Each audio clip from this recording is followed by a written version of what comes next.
Bonjour à tous, aujourd'hui on va voir en pratique comment investir dans l'or physique. À la fin de la vidéo, je vous montrerai mon tout dernier achat.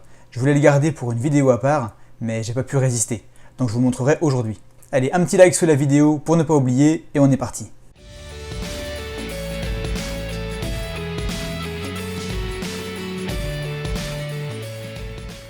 L'or physique. Comme pour tout investissement, on va aller chercher deux choses.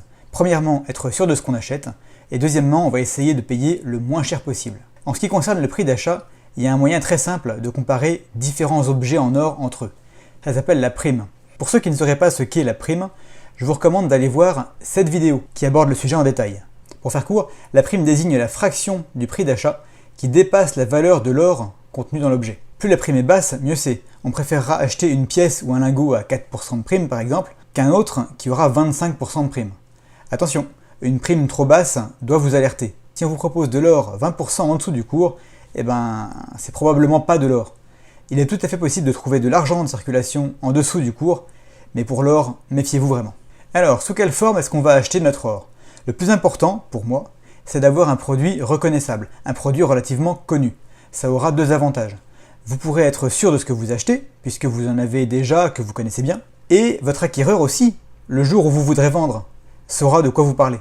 Si vous achetez quelque chose qui sort trop des sentiers battus, vous risquez d'avoir du mal à vous en séparer, faute d'acquéreurs suffisamment avertis le jour où vous voudrez vendre. Je laisse donc de côté la poudre d'or, les fils d'or, les pépites d'or, pour me concentrer uniquement sur les bijoux, les pièces et les lingotins. Les bijoux, ils sont soumis à une TVA de 20%, contrairement à l'or d'investissement. Donc ils sont jamais compétitifs par rapport aux pièces ou aux lingotins. On peut bien sûr trouver des vieux bijoux cassés, j'imagine que le prix peut être intéressant, mais pour le coup, vous avez intérêt à être un expert pour acheter ça. Et vous ne pourrez vendre qu'à un expert. Donc les bijoux, c'est non pour moi.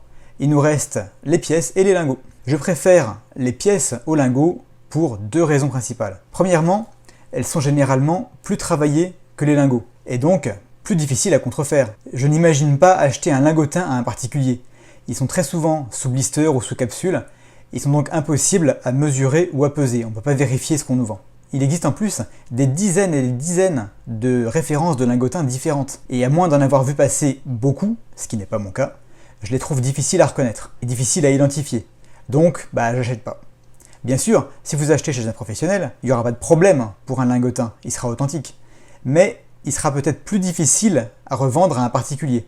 En tout cas, gardez bien les factures et laissez-les intactes, pas comme moi. En plus de ça, mais c'est personnel, je trouve les lingotins un petit peu tristes.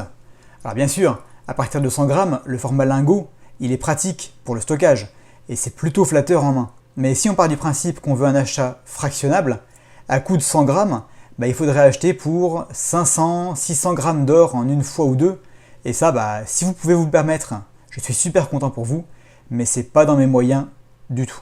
Maintenant qu'on sait un petit peu ce qu'on veut, à qui est-ce qu'on va aller l'acheter?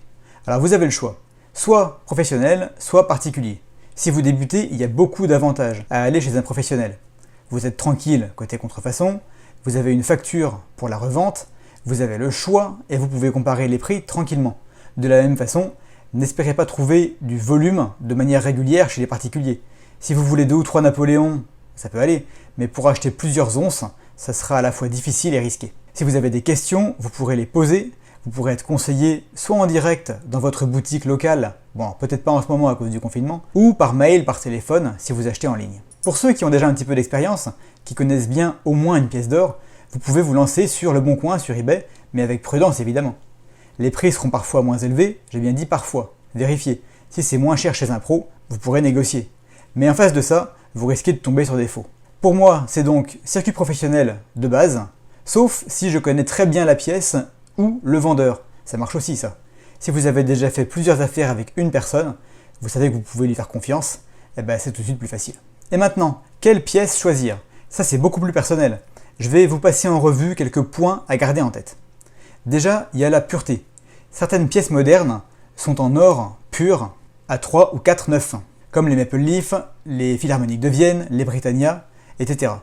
En revanche, les pièces qui ont circulé, elles sont en alliage, souvent à 900 millièmes, comme ces 20 francs suisses. Ces pièces sont plus solides que les pièces en or pur, et du coup celles-là, il vaut mieux les garder sous capsule pour éviter de les abîmer. En général, on a donc un peu plus de prime sur des pièces qui sont neuves, mais bon, elles sont en or pur et pas en alliage.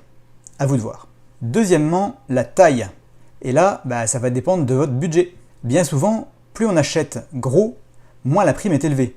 Donc il suffirait d'acheter la plus grosse pièce qui rentre dans notre budget, et puis c'est bon, non? Alors c'est un petit peu plus compliqué que ça. Parfois, acheter plus petit peut être une bonne idée quand même. Admettons que votre objectif soit à peu près à 1500 € d'or. Vous pourriez acheter une once pour 1550 € en gros. Mais il y a deux inconvénients à ça. Déjà, une once, c'est pas divisible. Le jour où vous la vendez en entier. Alors que si vous avez 2 demi-onces ou 4 quarts d'once, vous pourrez en revendre une partie seulement. Et acheter plusieurs petites pièces présente un autre avantage, celui de pouvoir lisser le prix d'achat. Ça fait quelques mois que l'or baisse, et je me félicite de ne pas avoir tout acheté d'un coup. Prenez une petite seconde pour vous abonner si ce n'est pas déjà fait, et je vous montre ma dernière commande. Ce n'est pas une pièce, on dirait plutôt un lingotin, non? Eh bien, oui et non. Alors c'est vrai qu'il est rectangulaire, mais il a cours légal. Et en plus, je l'ai trouvé dans la catégorie pièces sur acheterorargent.fr. Alors, pourquoi est-ce que j'ai choisi ce dragon qui pèse une once plutôt qu'une autre pièce d'une once? Déjà, je le trouve plus joli. Je vous disais que je trouvais le format lingot un peu triste. Bon voilà, c'est pas le cas. C'est un dragon chinois frappé par la Perth Mint en Australie. Ils en font un différent tous les ans. Et s'ils sont toujours aussi réussis, je peux vous dire que j'en prendrai un nouveau à chaque fois.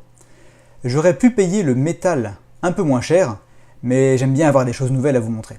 Et deuxièmement, j'ai pas payé si cher que ça. Ce dragon d'une once, il est vendu exactement le même prix que l'American Gold Eagle une once par exemple. Et 30 ou 40 € de plus seulement que certaines pièces les moins chères. Alors qu'il est beaucoup plus original. Et enfin, il y a le tirage. Moins de 9000 exemplaires, 8888 pour être précis, c'est vraiment pas énorme. Et ce petit dragon prendra sûrement plus de valeur qu'une pièce frappée à des millions et des millions d'exemplaires. Et voilà, notre petit dragon grossit 12 fois. On voit le P de la Perth Mint en Australie. Le détail, comme d'habitude, vraiment exceptionnel.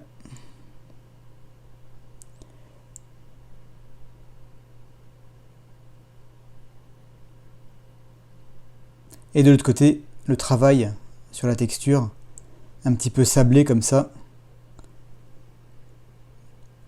Vraiment très bien réalisé. Bon, bien sûr, on a la reine. On commence à avoir l'habitude de la voir, elle. Et donc ça, c'est l'édition 2021. Il est en très bon état. On voit des petites particules là sur la capsule. D'ailleurs, c'est un truc que j'aime beaucoup. Tout ce qui vient de la Perth Mint est livré d'origine sous capsule. C'est parfaitement ajusté et ça évite d'abîmer. J'ai acheté ce petit lingot d'une once chez acheterorargent.fr, comme d'habitude. Ils ont toujours quelques pièces originales à proposer, en plus des grands classiques français et internationaux. Allez y faire un tour pour comparer les différentes pièces entre elles. Si vous débutez, ça vous donnera certainement des idées. Si les métaux précieux vous intéressent, n'hésitez pas à visiter la page de ma chaîne. Vous y trouverez plein de vidéos sur le sujet, par exemple, combien faut-il investir, faut-il préférer l'argent à l'or, etc. Quant à moi, je vous retrouverai avec plaisir dès la semaine prochaine pour une nouvelle vidéo. D'ici là, soyez prudents dans vos investissements, mais également curieux. Ça aurait été dommage de passer à côté de ça, non ?